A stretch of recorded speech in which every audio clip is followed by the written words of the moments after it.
Welcome to Films and Stuff with your hosts, Pete Mitchell and Ethan Hunt. Pete, films and stuff. As I was just saying to you, this is my favorite 1 hour period of the entire week. It's time. We got to talk about House of the Dragon, Rings of Power.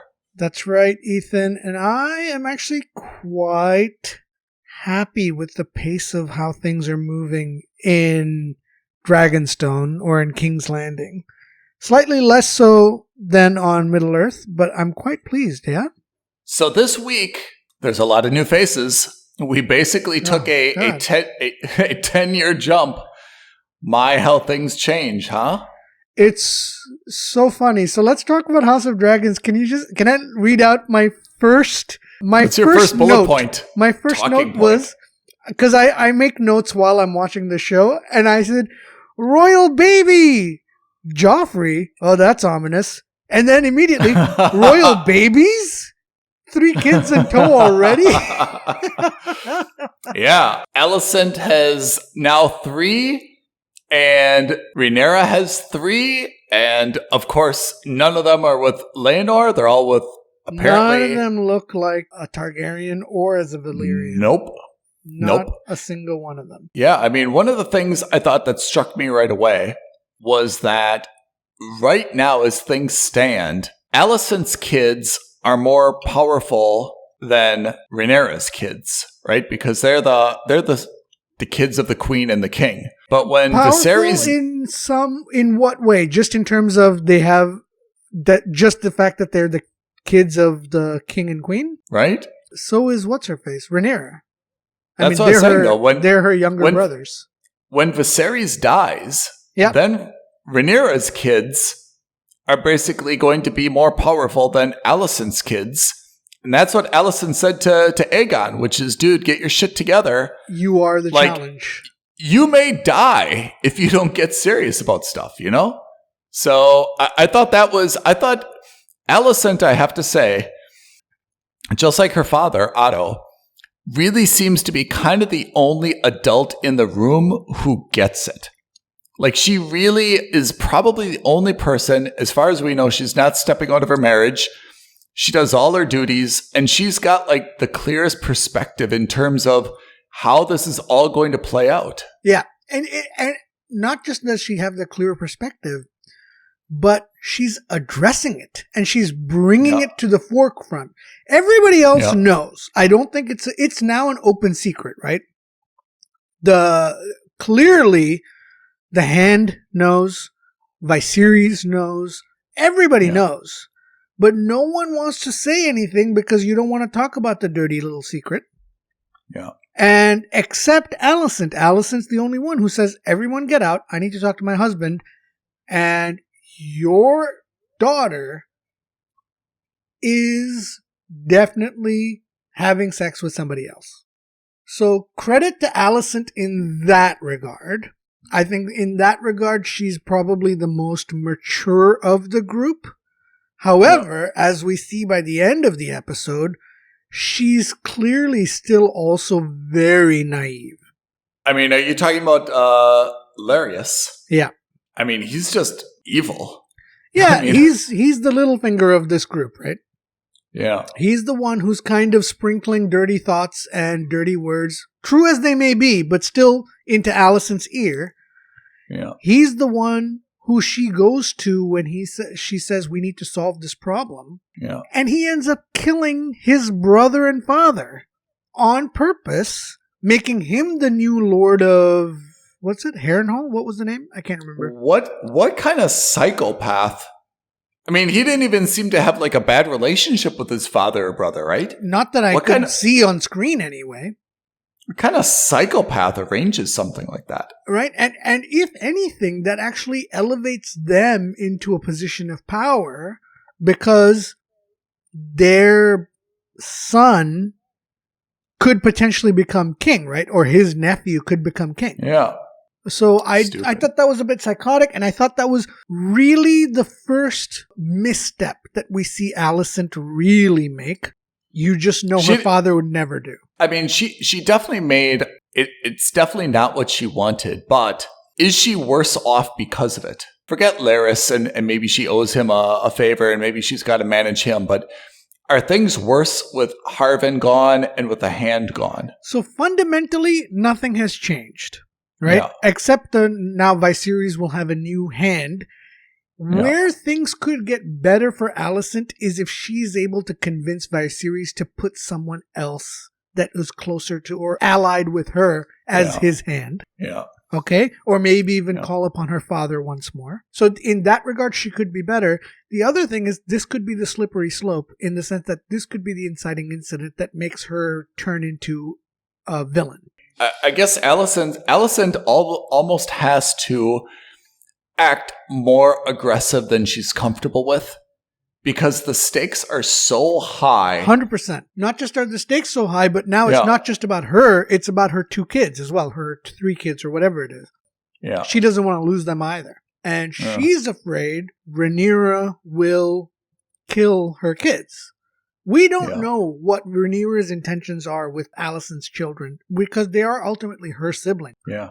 I have to say, I have a problem with Rhaenyra when we were first introduced to her, she was so compelling, right? Yeah. Like that first 1 or 2 episodes where she went to confront Daemon on the bridge and she got the egg back and she said, let's, take the fight to the stepping stones. She, as a kid, how old was she? I don't know, 17, 18, 16? Something like that. Yeah, 15 maybe. She was way more mature. Then, to be honest, she seems to be acting as a 26-year-old, 28-year-old. Like this new version, and I kind of like the actress. I think she'll grow on us after a few more episodes. But we see her be very, very strong, going to the Queen's quarters, right? So that's a positive first impression. But the fact that she's had 3 kids now out of wedlock is just stupid and risky. And the fact that she just seems to be, even like in these council meetings, she's not acting like the regent queen. She's not acting as though, hey, I've got things covered. I'm the hardest working person here. I'm the most informed. She's not that active. She seems to be still like a teenager sulking around. It's not at all clear what she's unhappy about. She's been named as the regent queen. What exactly is her gripe? So 2 comments following up on that. First of all, I agree with all of them, right? So I'm surprised Alicent is a member of the council as the queen right now. Yeah, why would she be on the council? I don't get it. Fine. She is? Okay, no issues. But it's weird that she's on the council. I don't know why she's in there. The second, and I think maybe more important point, is that I get that Laenor is gay. How does that prevent you from bearing children? Yeah, you can still have a baby. You can still have a baby. How does that stop you from having babies? And I get that you may not be happy about it, but especially if this is a transaction, which it clearly was when they were, when they met each other for the first time to discuss the marriage proposal. Mm-hmm.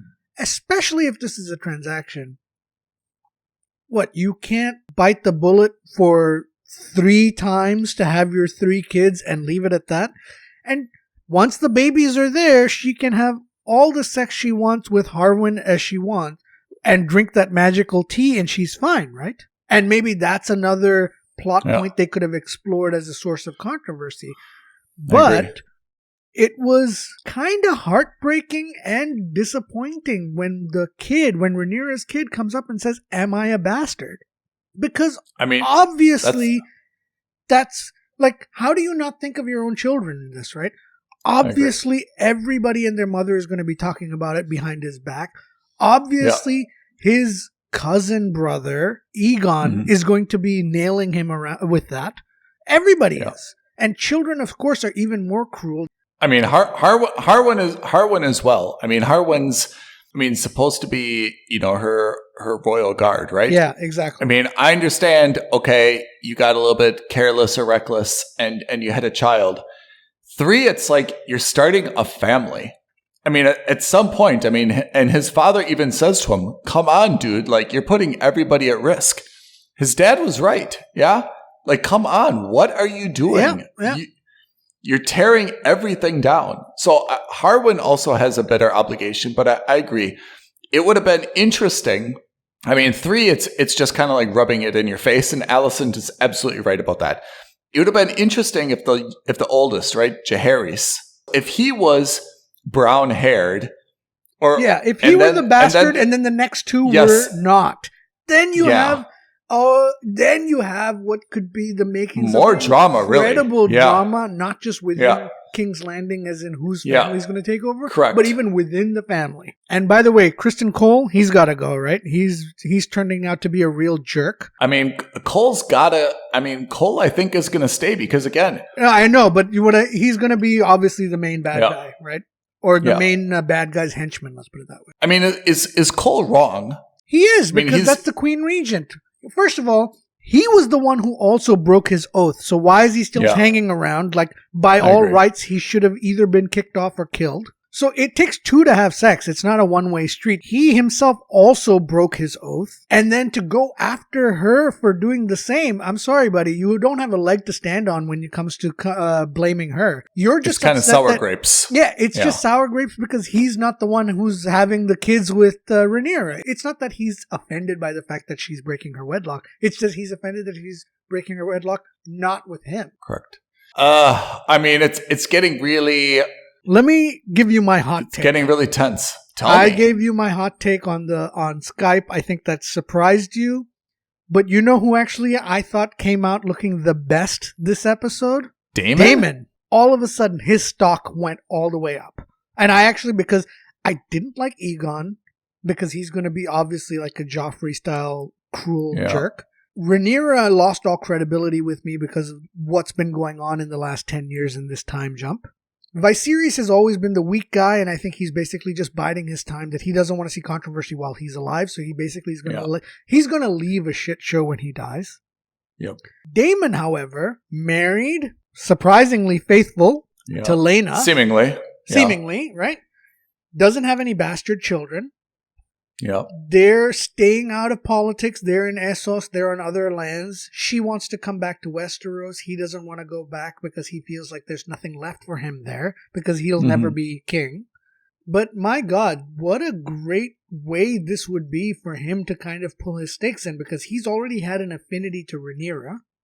What if he ends up siding with her in this war? Aegon's gone in that case. I thought you were going to say, before I answer that question, I thought you were going to say Daemon rehabilitated himself because in the childbirth scene, he basically reiterated what Viserys said. Viserys did, yeah. Which is I didn't see that as a redemption arc for him, that scene. Oh, I did, because the doctor basically, not identical, but it was parallel to Viserys, where the doctor said to Daemon, I've done everything I can. These are the options. I can try to cut the baby out. And Daemon kind of said the same thing Viserys said, which is, well, what will happen? And he said, the mother will die. Maybe the child will live. And Daemon, on the one hand, didn't really say, no, save my wife. But he didn't say, yes, I need the kid. And then his wife kind of took it out of his hands by doing the kamikaze thing with the dragon fire. But I thought that's what you're going to say. That's the distinction between Daemon, who wasn't willing to sacrifice his wife, even though he was a little bit grumpy towards her at times, and Viserys, who is so desperate for a male heir, that he is willing to sacrifice the wife that really made him the person that he was. That's the distinction in the leadership right there. I think we're going to see more about this in the next coming episode. I mean, obviously tomorrow's episode and so forth. But what I thought would have been a great take, and I don't know if this is in the books, I don't know anything, and we've made that clear. What if, when Laena kills herself with the fire, how amazing would it have been if she died and in her ashes there was a healthy baby boy? Whoa, can that even happen? We saw the same thing happen to Daenerys in season 1 of Game of Thrones. Yeah. She survived the self-immolation, and that's how the dragons were born. Whoa, that's powerful, yeah. She lived through the fire, and then all 3 dragons were born with her. Imagine if that had happened here.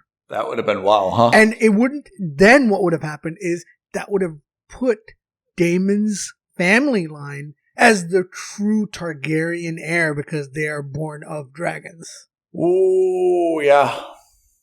But obviously it didn't happen, but I just like when I saw that, I thought that's where they were going with the show, was that they were going to kill Laena. That would have been amazing. That would have been amazing if that kid would have been the firstborn. Actually. But even the thirdborn, that would have been phenomenal, right? You're saying it still confirms the family. It still confirms the bloodline and the lineage. It would have also been an amazing season ender. I liked a few things about this episode. Alicent has clearly now dropped the veil, and the relationship with Alicent and Rhaenyra lines have been drawn in the sand. Yeah. Ends with Rhaenyra leaving and going to Dragonstone Keep while everyone else is in King's Landing, which is where we saw, I think, Daemon escape to in the beginning of the first episode, right? Yeah. So basically what Rhaenyra proposes in her way to kind of make peace is she says Jacaerys should marry Helena, right? And she's saying the ruling, it's going to go from Viserys to Rhaenyra and then Jacaerys, and then Jacaerys will be back with Helena, and that's good for Alicent. It's kind of the best she can do in a way. And she promises the dragon eggs as well, right? Yep. For the youngest who doesn't have one at the moment. Yeah, and it basically only bypasses Aegon. Yeah, and Helena is a daughter of Viserys. Yep. What do you think of that compromise? It's not bad. And if Helena is going to be the queen, it would probably save Aegon and Aemon. They're not going to be killed off as long as they're the siblings of the queen, right? Yeah. What exactly. What do you think of that compromise? I mean, in terms of compromise, I think it's a fantastic compromise. Yeah. Or let's put it this way, at least in terms of compromise, it's the only one we've seen offered so far. I mean, it also kind of, at least it unites those two fronts against Daemon, right? Yes. And again, we're assuming that Daemon's still in the ballgame. We don't know exactly what role he's going to play. And I mean, why wouldn't you have him in the ballgame? I mean, he's gonna. I agree. He's gonna stay in the ballgame, and maybe that's the compromise that Rhaenyra and Alicent need to make, is somehow compromise combine their families to take on Daemon, right? Yeah, but I think we're not going to see that. I think what's going to happen is that the two of them are going to tear each other apart, leaving Daemon as the only viable heir. If Daemon's too old for Helena. You could marry Daemon's son and Helena. That's a little bit more viable. Man, everyone's going to have birth defects. Yeah, well, I don't think they care in this world, but still. Yeah. Yeah. So, dragons. What happens to Laena's dragon now that she died? Because this was a big episode where we've got more insight, I think, on dragons, right? There's 6 dragons, we think? Rhaenyra has a dragon. Daemon has a dragon. The wife of Corlys has a dragon. Laenor had a dragon. Okay. Yeah. She's dead, so we don't know what happened to her dragon. Aegon has a dragon. Jacaerys has a dragon. We don't know how it's going to happen, but my feeling is that Laena's dragon is going to go to her daughter. Because remember, her daughter was saying also that she was talking to her daughter and she said, I was 15 when I got my first egg. Yeah. Baela has a dragon, right? So there's 1, 2, 3, 4, 5, 6, 7 dragons. Oh, Lucerys has a dragon. That's 8. And maybe Helena has a dragon. That's 9. So there's kind of 9 dragons right now, we think. Who knows? I mean, the thing is, I will say the one thing I don't like about the show is they've been so flippant about the number of dragons and who can use them that they've kind of, I'm not saying they have, but they've kind of lost a little bit of their value. I mean, I think the interesting thing that we got when Laena was saying it to her daughter, right? Because her daughter seems to kind of have an egg. But, she's like, hey, some of them just don't even hatch. Yes, that's right. So, I mean, it seems like there's 9, but when they have eggs, they have more than one egg, maybe? Yes. I think I can't remember if it might have been Rhaenyra who said, look, in the next batch, you'll get to pick your first egg for your son. Yeah, for Aemond. Yeah. It's not like there's 20 dragons. It seems like there's 9 or 10 dragons, a few eggs, and they're becoming more and more rare. And I thought the training was a little bit interesting. When they show the kids in that pit. Yeah. kind of giving the commands. Yeah, but trying to get them the dragon to imprint on the kid, right? But I mean, it seemed like Rhaenyra hasn't been with her dragon for a while, it seems. I mean, she's got 3 kids. Daemon seemed to be with his all the time. His wife seemed to be with hers all the time. I mean, I would have kind of expected that the dragons are a little bit like, they seemed a little bit like short-tempered and not like puppies, So, I mean, I would have expected that they would have said to the kids, like, look, how to train a dragon, just like the movie. You got to be with your dragon like every day, feeding it, stroking it, like sleeping with it. Like that's got to be your best friend, because if that thing doesn't like love you 24 hours a day, it's going to eat you. Mm-hmm.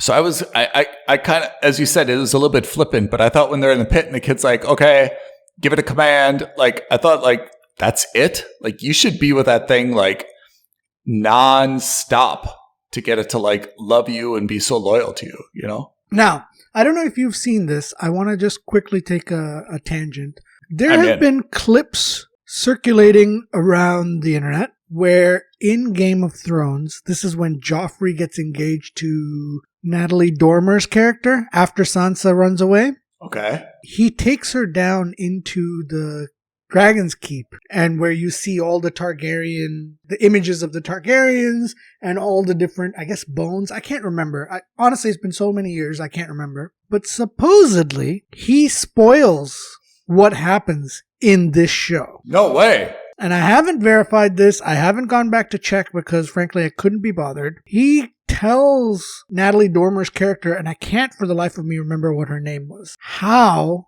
Rhaenyra meets her end, and at whose hand. Oh, we've got to find that clip. We have to find it. Yeah, so I saw the thing. I don't know. I mean, you've seen it, so it's not a spoiler, but again, you probably haven't remembered, so it is a little bit of a spoiler. Yeah. So I'm going to hold off on that. No, I'm going to find it. I'm going to find it as soon as this episode is over, Pete. I really want to see it. So apparently we learn how Rhaenyra dies in Game of Thrones 10 years ago. And if that's true, and if they stick to it, kudos, because I love when stuff like that happens. Unintended consequence, right? Yeah. I mean, it's one of the reasons that, I mean, you and I are watching basically 3 prequels right now, right? We're watching House of the Dragon, we're watching Andor, we're watching Rings of Power. And in theory, we should be very bored by all of them because they're inconsequential to the end game. But I think it's the end game for all 3 of these were so fascinating to us that we really want to see the backstory and how we came to this point. Right? That's all Andor is about. That's all Rings of Power is about. I would say if you compare the 3 of them in terms of ranking, I would say House of the Dragon is number 1 in terms of the story, that where we know the end game, but what's the story that leads up to it? Is that most exciting? Yes or no? I think for House of Dragons, it's the most exciting of the 3. At this moment, I would say that Andor is probably more exciting than Rings of Power. Even though it should be the other way around. Yeah, why? Why are we down on Rings of Power? Why doesn't that have the same? I think it's just coming down to pace. Honestly, I think it's coming down to pace. Were you not happy with this episode 6? What's interesting about this episode 6, so you're right, let's move on to it. I've got my notes, and I really have very few notes. Yeah. First, no Harfoot, so that's a big plus. I put the same thing. No Harfoots. No stranger. No, none of this nonsense, right? But the flip side to that is that because there's no Harfoots in this episode, and there are only 8 episodes in this season, which means there are only 2 episodes left, I worry that episodes 7 and 8 will be Harfoot and stranger heavy. Yeah. I'm not saying it will be. I'm just saying it could be a cause for concern. Who are you leaning now after seeing this episode? And I think this episode was quite useful for solving some of the things, right? I mean, we saw a lot of Adar. He claims to have killed Sauron. Yep. Who is the stranger? I think it's Sauron. I don't think he actually killed Sauron. I think he thought he did, but I don't think he actually did. But wasn't there, I thought last episode, we watched episode 6 Friday night. So 1 week ago is episode 5. Remember, he was looking at the crater where the stranger, crashed into? Yeah, his orcs were, yeah. So he was lying to Galadriel? I mean, if he thought that was a stranger who crashed there, or if he thought the stranger was Sauron who crashed there, he knew that the stranger wasn't dead, or Sauron wasn't dead. So he lied to Galadriel? I don't think so. I think, the thing about these kinds of things is when they say, I killed him, I don't think they mean he physically died, like, as in I killed the essence of him. I made him a different person. It could also be that. I don't know. I'm definitely reading too much into it. I think he believed he killed Sauron, as in he made him change into something else. But I don't know. So that was my first note, is that I'm worried about that.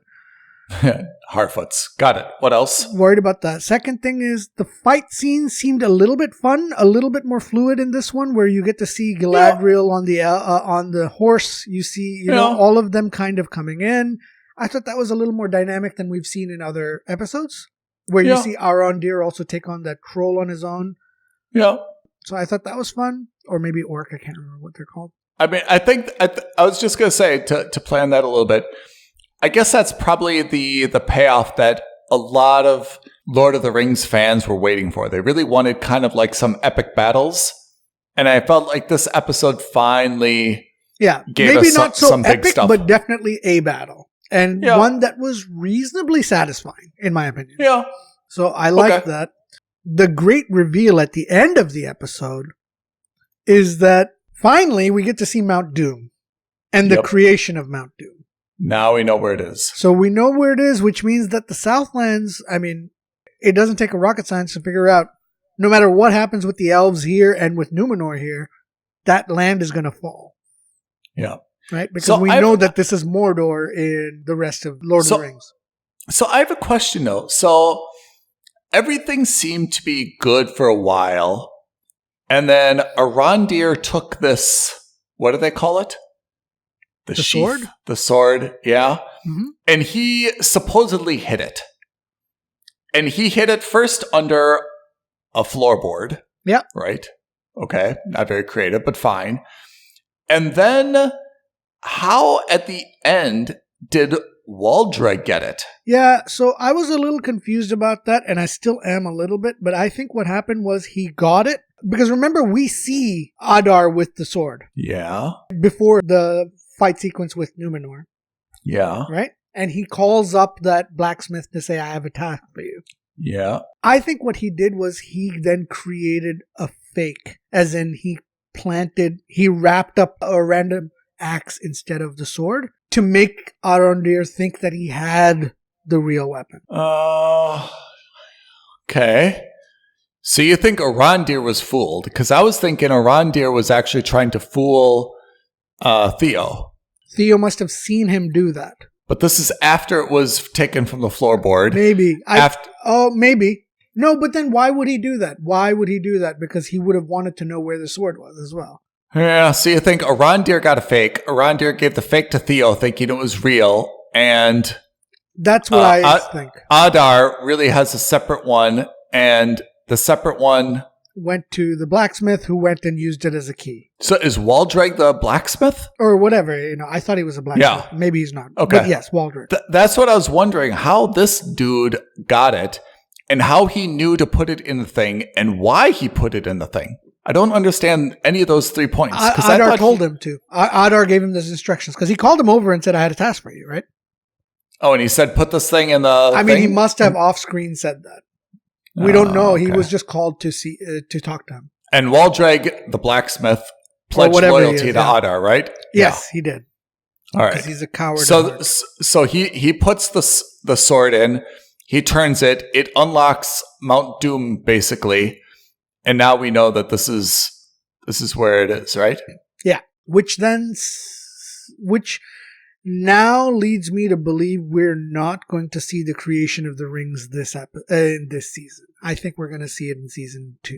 So what's the future of Numenor, humans, and Galadriel, and Arondir, like the elves? Like, what are they going to do? They're going to stay in the Southlands and fight? That's the idea. At least that's what I thought. Like forever? Well, not forever. Numenor falls at some point. The Southlands fall at some point. So tell me, are you happy with this episode or not happy with this episode? I'm mixed. What I didn't like was, once again, no Elrond and no dwarves. Yeah, I was just going to say, no Celebrimbor, right? None of that. I'm so upset with Durin, the pacing of the storylines.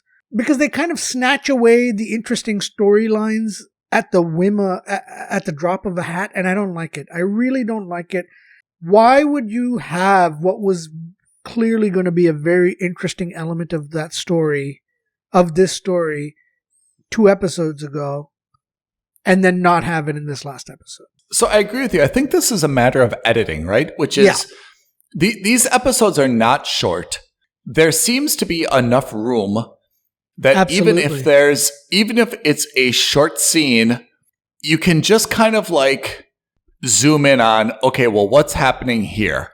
Okay, it's not a huge part of this episode, but at least we're advancing on every storyline or every location a little bit. This episode seems to be focused on, Numenor and Galadriel, fighting, right? Fine. Not a whole lot with the Harfoots, not a whole lot with Elrond, but at least we check in on them and see what's happening, right? Next episode, more Harfoots, more Stranger, more Elrond, less on Galadriel, less on Numenor, but we still check in on them and see what's happening, right? So you're saying that these should be more well-rounded episodes where every episode has some of the elements and advances them, not one on, one off, one on, one off, right? I'm not a fan of the pacing. I don't know what they're doing. I don't know what their logic is, but I don't like the pacing. And definitely you're absolutely 100% right. There is enough time in each of these episodes that even if it's just for a short scene, you could have introduced or shown us the Harfoots. Not my favorite, but still you could have shown us the Harfoots. Or, my God, like if he is Sauron when Mount Doom got activated, you couldn't show us a zoom in on on the stranger's face to acknowledge that something magical has just happened? There's a lot that I think you could cut out from, or maybe not a lot, but there are definitely elements that you can cut out from each episode and make them maybe 10, 15 minutes shorter, or add in 10, 15 minutes of the B plot or the C plot or whatever, which they're not doing. And I don't like that. I really don't like that. I think if I have to explain the difference between House of Dragon and Rings of Power to someone, I'd say Rings of Power is based on the visuals. Absolutely. It's beautiful. It's stunning. You'll be engaged just because of all the action on the screen. The details are a little bit fuzzy, and that's not going to be satisfying to you. Whereas House of the Dragon, it's really a drama. It's the same locations. There's not a whole lot of action or fighting or anything. It's really about the conversations and about, the interactions between the characters that's so dramatic and demonstrates like the significance of the stakes.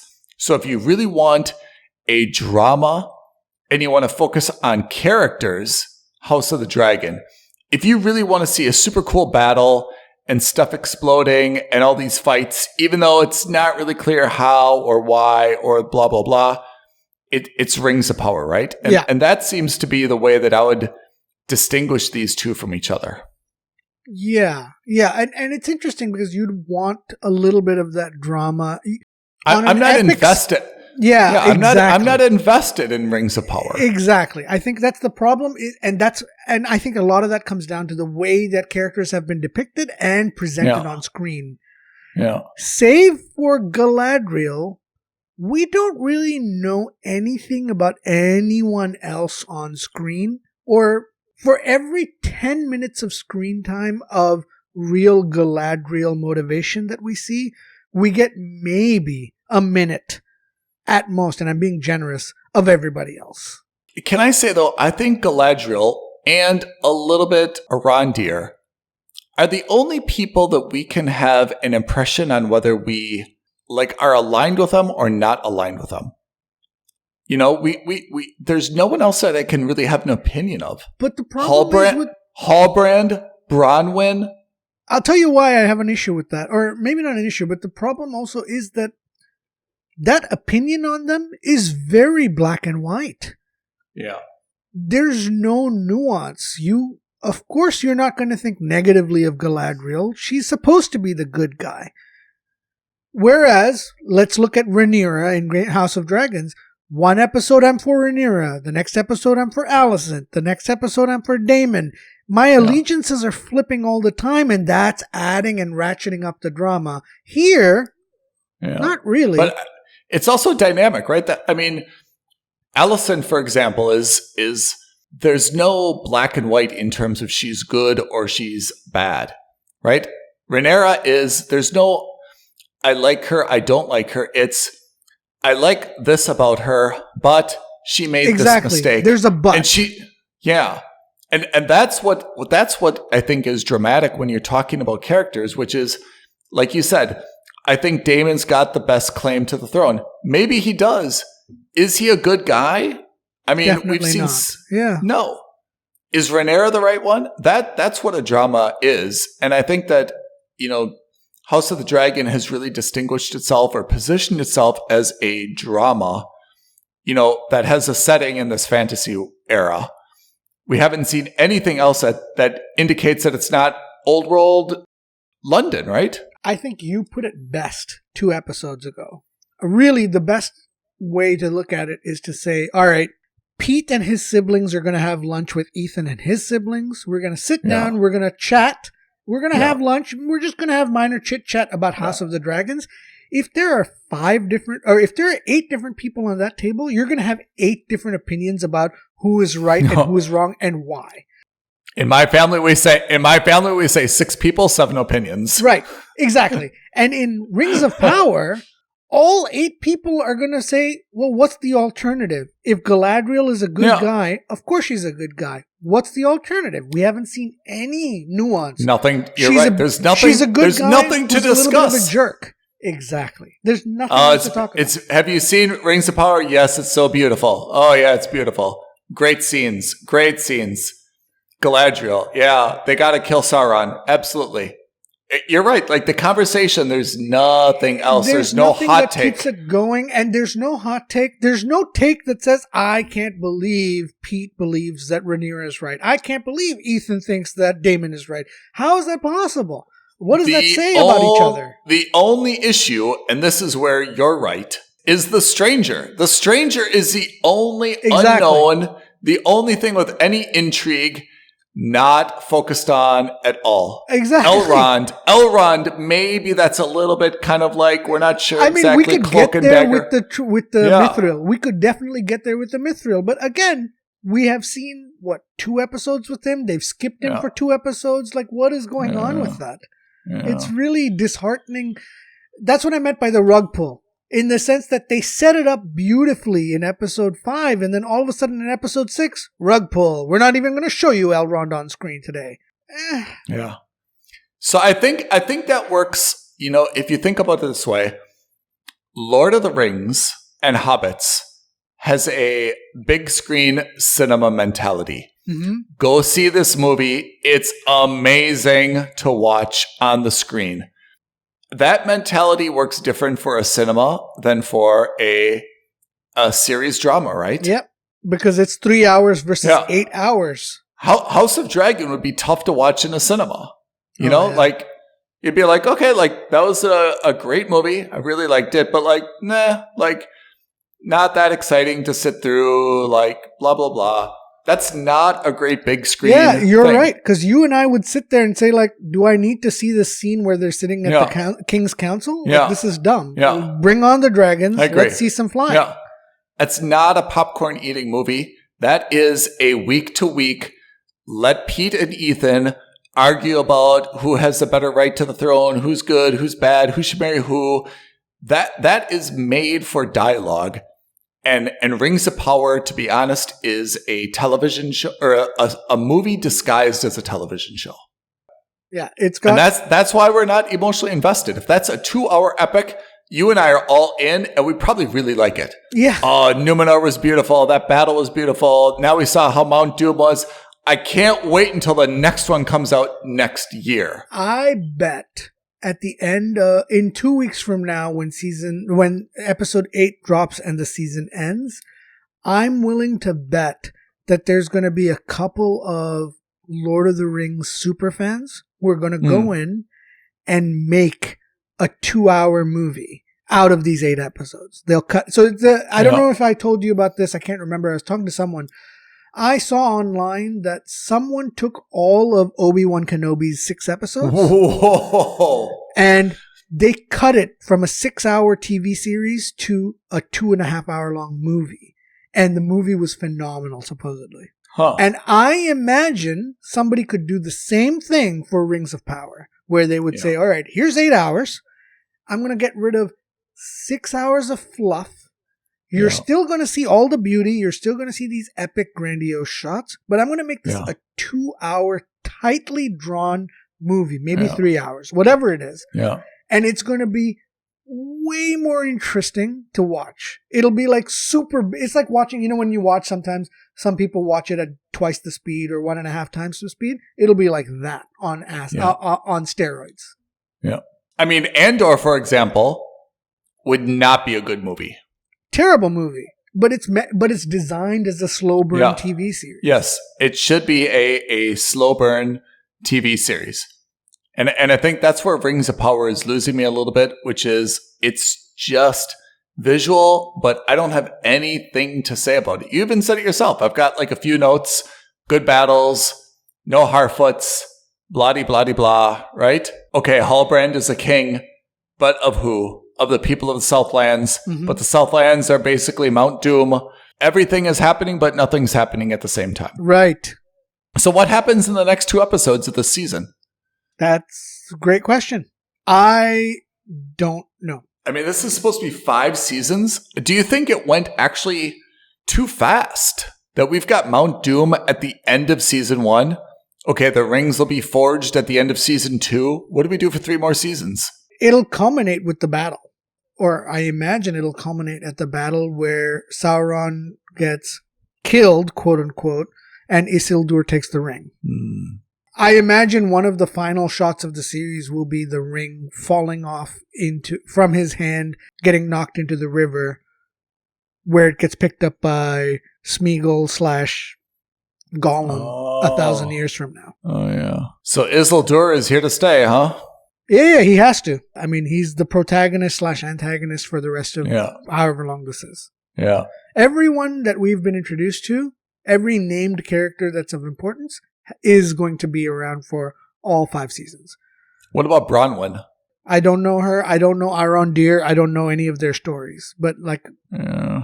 I mean, as soon as I saw Bronwyn get hit by the arrow, and this is one of the things that just drives me nuts about these epics as well. Everyone else gets hit by an arrow, they're dead right away. They die instantly. Right? Instantly. Yeah. They drop like a sack of potatoes. She gets pierced. And she somehow has the fortitude to stay alive while everyone is able to save her. Despite all the blood loss, despite all the searing and the sepsis that is clearly going to set in. Yeah. I mean, it's okay, but I mean, I didn't think she was so instrumental or so beloved that I needed her to stay. And I didn't think she was a main character enough that she needed to, they couldn't kill her off, as you say. You cannot die up unceremoniously. That's one of the reasons I really liked Game of Thrones, and more importantly, the books the Game of Thrones were on, because when people died, they died unceremoniously. Sometimes they died off screen. You just heard. They're just like, listen, this is medieval England times. If you had, if you were sick and had an upset stomach and had diarrhea, you probably weren't going to make it, because back then you wouldn't have all the nutrients. You wouldn't be able to survive it. I mean, when we look at our Game of Thrones cheat sheet, right? Or sorry, House of Dragon cheat sheet, we lost the wife of Viserys, right? Okay. We lost Daemon's wife. Yeah. Yeah. We lost Joffrey. Doesn't matter. We lost Harwin Strong. We lost Otto. Okay, maybe he'll be back, but he is exiled. We lost Harwin's dad. House of the Dragon is pretty similar to Game of Thrones, where they're not afraid to kill people off, right? Oh, absolutely. I mean, that's kind of like a person in an episode. We're probably going to get a few more, right? Certainly. Most certainly we're going to get... It's a real shame, actually. I haven't been able to find it, and maybe I'm not looking hard enough, but I don't know how many seasons they're planning for House of the Dragon. So it's hard to figure out what the pacing is going to be. But that's another thing, by the way, that also keeps us kind of on our toes. I mean, if you had to guess, how many would you say? I mean, say 5. I'd go for as many as humanly possible. Yeah. Because it's a cash cow for HBO. Yeah. You've gained back all of the goodwill that they lost in season 8 of Game of Thrones, and you've gained back all of that and more with just the first 6 episodes of House of the Dragon. A lot of people are talking about this show. Yeah, I agree. I think more than 5 seasons is just gravy. I think it would be unlikely that HBO would greenlight this if they're like, yeah, we're not even able to like map out more than 3 seasons, you know? Why would HBO agree to spend $200 million on the first season if the writers came up to them and said, by the way, this is only 2 seasons long? You're never going to get your money back. Yeah, I think 5 seasons. I mean, 5 seasons means, I guess, again, it's hard to know what the pace, but I would expect that when we're in season 5, there's absolutely no more Viserys. Maybe Everyone should be dead theoretically by the end of the 5th season. We should be on all the kids, right? Even the kids should be died. Even all the kids should have died by then. Yeah. Right? Because we know that the only Targaryens left are Emilia Clarke and her brother, the Daenerys and Viserys. Do we know where they're from? Do we know their family line? Well, they're Targaryens, so we're seeing their family line here. Yeah, but are they from Aegon? Are they Oh, yeah, I don't know. I don't know the thing. I just know that they... We don't, You know what right? would be surprising? You know what wouldn't be surprising? If that they're somehow related to Daemon. Because they were hidden away on another island, not on Westeros. They were in Essos. So I wouldn't be surprised if somehow, somewhere, we learned that they're actually Daemon's kids. Or, relatives. I feel like I should go back and watch the first 1 or 2 episodes of Game of Thrones. You know what's hilarious is when, as you're saying that, Game of Thrones has hit the streaming charts again because of House of the Dragon. Season 1 and 2 are on the charts. And that is a testament to how good House of the Dragons is. Yeah. I think I need to watch season 1 because season 1 puts the Targaryens into more context, right? Yes, it does. It does because we go through the motions of learning who Daenerys is and why she's important in the first season. Yeah. We all know it from season 2 onwards, but really the lineage comes into play from season 1. Mm-hmm.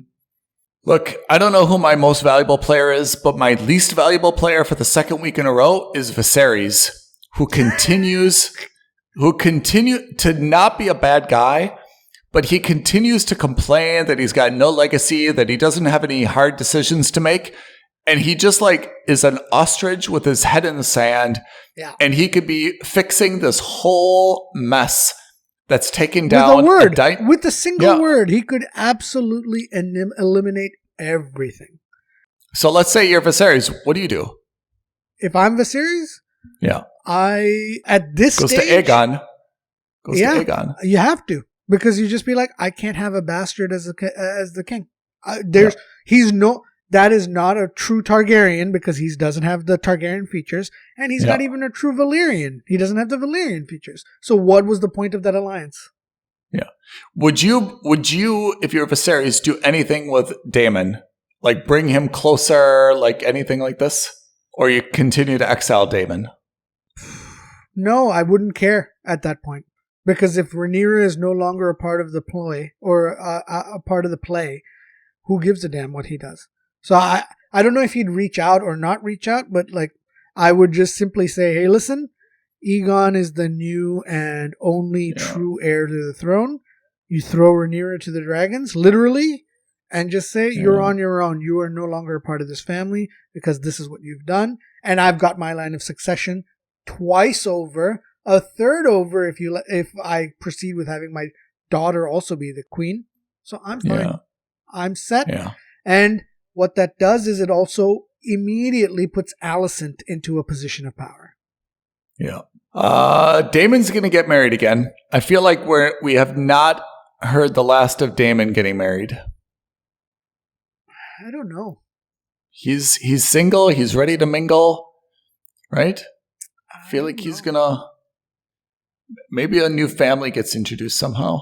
Yeah, we haven't seen Corliss last episode, so I feel like he's gonna pop back up as well. I feel like that's not the last time that we've seen him. Probably we've got at least one more time with him, and then he'll age out of this. But I think we've got at least one more with him. So maybe there's something between Damon and Corliss as well. Those two chat about power and making sure that, his son and daughter somehow have a proper position for the throne. Yeah, maybe, because actually you're right, because Laenor doesn't have kids, right? Yeah. Even though he has 3 kids, they're not really his kids. So there's no Valyrian in line for the throne at the moment. So at the end of this episode, Laenor and Rhaenyra and their 3 kids and their household staff basically go where? Dragonstone, where the same place that Daemon ran away to after the first episode. That's like their castle? I guess. So they're going to live there? Yeah. Isn't that another, strategically, Rhaenyra is supposed to be the queen regent. Her dad, the king, is, clearly sick. Isn't this that is also a strategic fallacy, right? Because now you've moved away from your source of power. Yeah. It's not the right thing to do. If anything, she should, and if she was going to insist on it, she should have doubled down. She should have been like, you're sick, and I'm going to take over. Yeah. And Alicent's out, and any questions to my throne, out. Agree. All of that I would have taken care of, right? Like a very soft coup, which is, look, I'm leading the council. I'm holding meetings without you. You're always sick. You've got to rest. Father, take care of your health. Let me do this. I'll meet him. Alicent should be taking care of you, so she's off the council as well. And Aegon is too young to be a part of this council. Yes. All of these people should not be involved. Yes. And then I will be installing a council that's loyal to me and me alone. Yeah, I agree. If that's what bothers me. I don't know if I'm a huge Rhaenyra fan, but what bothers me about her strategy is that she still seems so moody. Childish. I cannot understand why. And she has the ability to solidify her position and her strength. And instead, as you mentioned, she is doing the opposite. She's moving further away. She's alienating everybody. It's interesting because Alicent is the one who seems to have grown up between the two of them. Yeah. And one of the things I will say that Game of Thrones had going for it was that, with rare exceptions, everyone who was in a position of power was very competent, in the sense that they weren't just good leaders for their people, but they were very steadfast in how they were going to maintain their leadership. They all had different styles, but they all maintained their leadership unquestioningly. And in the Targaryens' case, that is 100% not the case. There's cracks all over the place, and there's cracks that everybody can see. The only reason I think they have power is because they have the dragons. If they didn't have the dragons, I think that's when you would have seen well, not the Starks, but all of the other houses, the Lannisters, etc., come after them. Not easy to be king. I mean, that's why Daemon is probably the best suited to be the king, even though he's not necessarily the greatest guy. Is that he understands power, and to be honest, and he's a little bit batshit crazy. No one's going to step against him because they know that he's going to come down on them. Yeah. That's what I thought was interesting. Was I thought this was going to be overall. I thought it was going to be a Targaryens versus the world, and it's internally. It's now just a Targaryens versus Targaryen series. I agree. I kind of thought that it was going to be. Everyone's trying to usurp the power, and they're fighting Crab Feeder and this dude and this dude and Stark dude and Lannister dude. It's not. Everyone seems to be happy with their control, but they just can't get their own stuff together, and that's what's gonna be their downfall. Yeah, I've got to find this clip though of Joffrey and Natalie Dormer. Yeah. So the nice thing about this is that next episode comes out tomorrow. And season is only 8? No, House of the Dragons is 10 and Rings of Power is 8. I don't know. I feel like 8 is really shortchanging me. Am I really supposed to have a 12-month subscription to Amazon Prime for 2 months? Yeah, but I also look at it this way. It's just like, I'm sorry, but they've put so much fluff in the first 6 episodes. Like, I'm surprised that there's even 8. Yeah, okay. To be continued. Indeed. So we still both say that House of Dragon must subscribe. We're still kind of mooch-y for... We're definitely mooching on Amazon Prime. Again, the only advantage is most people already have, or not most, but a lot of people already have Amazon Prime for, the shopping side and the retail side. Yeah. So it becomes an added bonus. But if you do not have an Amazon Prime subscription, I would not seek out one for this show. No. Unless you're a die-hard Lord of the Rings fan, you can absolutely live without this. Even then, I have friends who are diehard, even more so than I am, who know everything, even more so than me. They haven't even bothered watching any of the episodes. Oh, really? Yeah. Wow, that's shocking.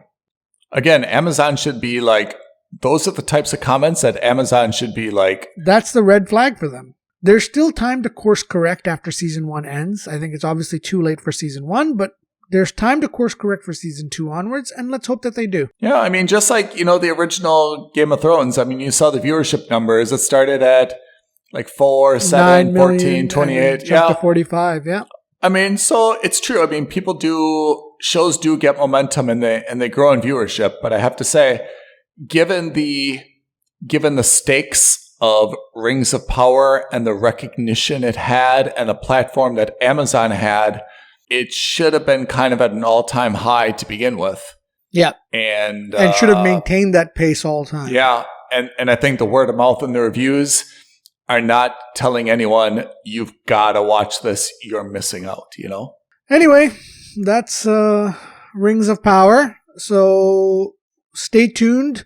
If you have any ideas as to what you think should be done on Rings of Power in specific or in particular, why don't you drop us a comment on the video below, or why don't you email us aloha@filmsandstuffpodcast.com, or drop us a tweet at FNS Podcast. Let us know what you think is the way that Amazon can fix this show. And for House of the Dragon, if someone can send us this clip that allegedly exists where Joffrey is telling Natalie Dormer how the Targaryen or how Rhaenyra dies. Agreed. Thank you, everyone. Thank you, Pete. Thank you, listeners. Have a great week ahead. Bye, guys. Bye now. Thank you for listening to another episode of Films and Stuff. If you haven't already, please subscribe and review on Apple Podcasts, Spotify, or wherever podcasts are downloaded. Films and Stuff. There is no substitute.